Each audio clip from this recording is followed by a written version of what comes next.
رامو بابا گاؤں کے سب سے امیر آدمی تھے، مگر ان کی فطرت ظالم تھی۔ وہ غریبوں کو قرض دے کر ان کی مجبوریاں خرید لیتے۔ جو قرض نہ چکا پاتا اس کی زمین یا عزت چھین لیتے۔ رشد ایک غریب کسان انہی میں سے ایک تھا۔ سخت محنت کے باوجود وہ رامو بابا کا قرض واپس نہ کر سکا۔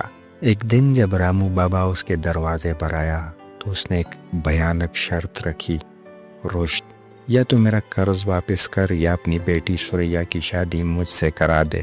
رشد کی آنکھیں بھر آئیں۔ اس کی جوان خوبصورت بیٹی، ایک 60 سالہ ظالم آدمی کی بیوی، یہ کیسے ہو سکتا تھا؟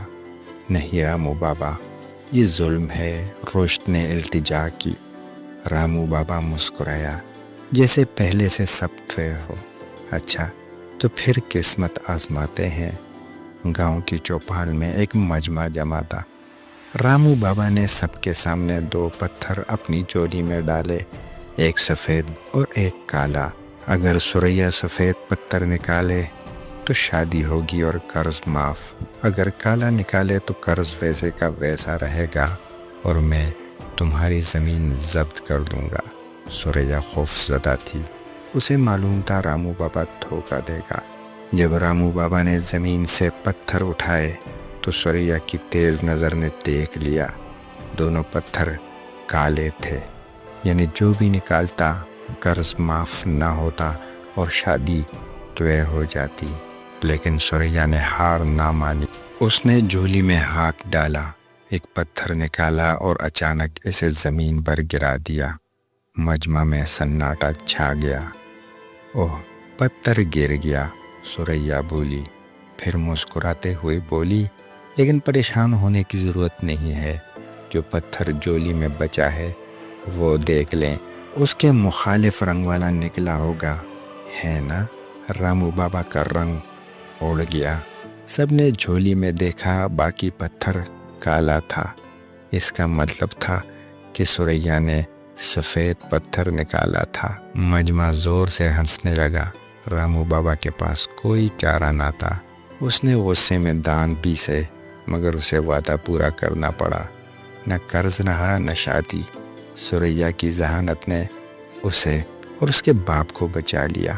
اس دن کے بعد گاؤں میں یہ مثال مشہور ہو گئی، عقل ہمیشہ طاقت سے جیتتی ہے۔ ایک دن ایک نوجوان لڑکا اپنے باپ کے پاس آیا اور بولا، ابا میں دنیا میں اپنی اہمیت جاننا چاہتا ہوں، میری قیمت کیا ہے؟ باپ مسکرایا، ایک چمکدار پتھر اسے تمایا اور بولا، اسے بازار لے جاؤ، مگر یاد رکھو بیچنا مت۔ اگر کوئی قیمت پوچھے تو بس 2 انگلیاں کھڑی کر دینا۔ پہلا امتحان۔ لڑکا بازار گیا۔ وہاں ایک سبزی فروش نے پتھر دیکھا اور حیرت سے بولا، یہ خوبصورت لگ رہا ہے، میں اسے 200 روپے میں خریدنا چاہوں گا۔ لڑکے نے کچھ نہ کہا، بس 2 انگلیاں کھڑی کی۔ سبزی فروش ہنسا، اچھا 200 کافی ہے، لے آؤ۔ لڑکے نے سر ہلایا اور واپس چلایا۔ ابا بازار میں تو مجھے 200 روپے مل رہے تھے، لڑکے نے حیرانی سے کہا۔